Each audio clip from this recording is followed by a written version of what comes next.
আসসালামু আলাইকুম বন্ধুরা, মাসুবা কিচেন উইথ ভিলেজপুর তরফ থেকে সবাইকে সালাম জানাচ্ছি। তোমরা কেমন আছো বন্ধুরা? আশা করি ভালোই আছো, আমিও ভালো আছি। আজকের রেসিপিটা আমি মাছ নিয়ে আসলাম, এটা গ্লাস কাপ মাছ। তোমরা দেখো কীরকম করে বানালাম। আজকে জানি না রান্নাটা কীরকম হবো। আমার আজকে রান্নাটার প্রতি বেশি মনোযোগ আসিল না। দেখতে থাকো কিভাবে আমি এটা রান্নাটা করলাম। আর প্লিজ যারা আমার চ্যানেলে নতুন আছো সাবস্ক্রাইব করে আমার পাশে থেকো। আর বন্ধুরা সবাই লাইক কমেন্ট করো, লাইক কমেন্ট করাতে কেউ ভুলবে না। আর এই যে আমি মাছটা কেটে ধুয়ে পরিষ্কার করে নিয়েছি ভালোভাবে। দেখো এই যে মাছটা বেশি বড় না, ছোটো সাইজ। আজকে দেরি করে গেছে বাচ্চারা, তার জন্য ভালো মাছও পায় নাই। দেখতে থাকো সম্পূর্ণ ভিডিওটা আমি কিভাবে রান্নাটা করি বন্ধুরা। যে এখানে একটা পেঁয়াজ, মরিচ এগুলো আমি বেটে নেব এখন মিক্সারে।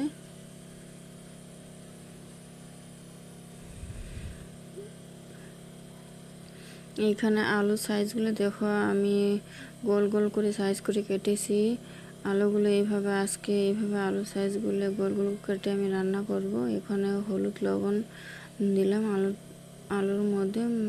এখন এগুলো ভালোভাবে মেখে নেব, নিয়ে এই আলুগুলো আমি তেলের মধ্যে ভেজে নেব। আমি গোল গোল সাইজ করে আজকে দেখি রান্না করে দেখি। এই যে দেখো যেরকম আলুর বড়া ভাজে সেইভাবে করে আমি নিয়েছি আলুটা কেটে। আলুগুলো একটু ভেজে নিব আমি। তোমরা চাইলে এইভাবে করে দেখতে পারো রান্না। বন্ধুরা রান্নার প্রতি মনোযোগ আসলে না, তা কিন্তু রান্নাটা খাইতে অসাধারণ হয়েছে।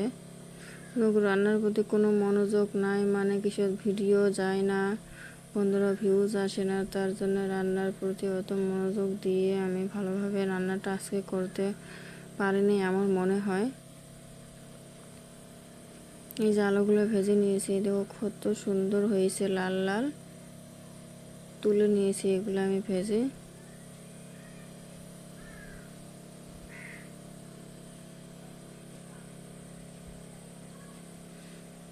এটা আমি আগে পেঁয়াজ ভেজে নিয়েছি, মাছ ভর্তা করব আমার শাশুড়ি মায়ের জন্য, ওটাই হবে। পেঁয়াজ পুড়ে গেছে। এই যে এখানে আমি পেঁয়াজ কুচি দিয়েছি, বড় সাইজের একটা পেঁয়াজ। এটা একটু ভেজে নিয়ে এখানে মশলার গুঁড়ো দিয়ে দিলাম, বড় চামচের মতন 1 চামচ দিয়ে দিলাম মশলার গুঁড়ো।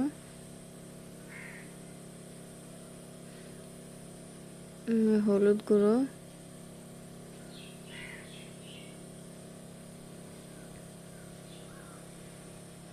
এই যে কাশ্মীরি লঙ্কার গুঁড়ো। এটা ঝাল না, এটা তরকারির কালার আনে বন্ধুরা। কাঁচা মরিচ তরকারি দিলে কোনো একটু কালার হয় না, দেখতে কীরকম লাগে, তার জন্য কাশ্মীরি লঙ্কার গুঁড়োটা আমি ব্যবহার করি। লবণ আর এখানে মরিচ আর পেঁয়াজ বাটা আমি ঢেলে দিচ্ছি।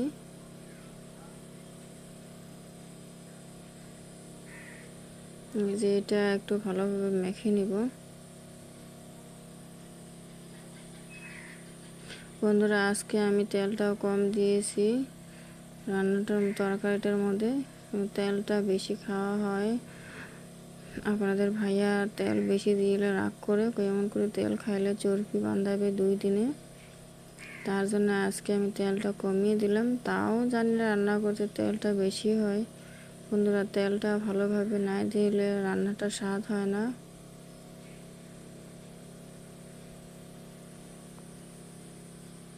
সরিষার তেলের মধ্যে বহু চর্বি হয় বন্ধুরা। যে এটা আস্তে আস্তে আমি এখন মাছগুলো অফ ক্যামেরা দিয়ে দিছি, হালকাভাবে নেড়ে নিচ্ছি, নাহলে মাছগুলো ভেঙে যাওয়ার ভয় থাকে, কাঁচা মাছ তো, তার জন্য হালকাভাবে নেড়ে নিয়েছি।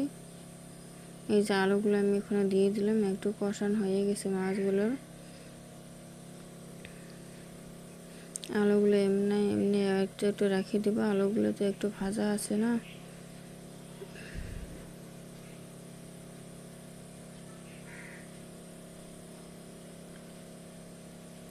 আর প্লিজ বন্ধুরা এখনও পর্যন্ত যাই আমার চ্যানেলটা দেখে লাইক করেন, প্লিজ একটা লাইক করো।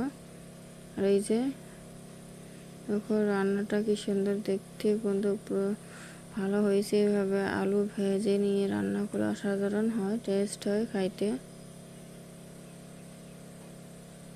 আমি এই যে জলটা দিয়ে দিলাম।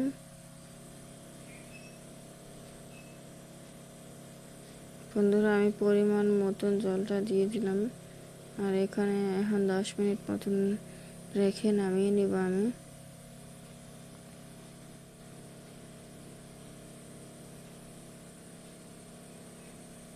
প্লিজ সম্পূর্ণ ভিডিওটা দেখো, কেউ স্কিপ করো না। এই দেখো আমার রান্নাটা হয়ে গেছে।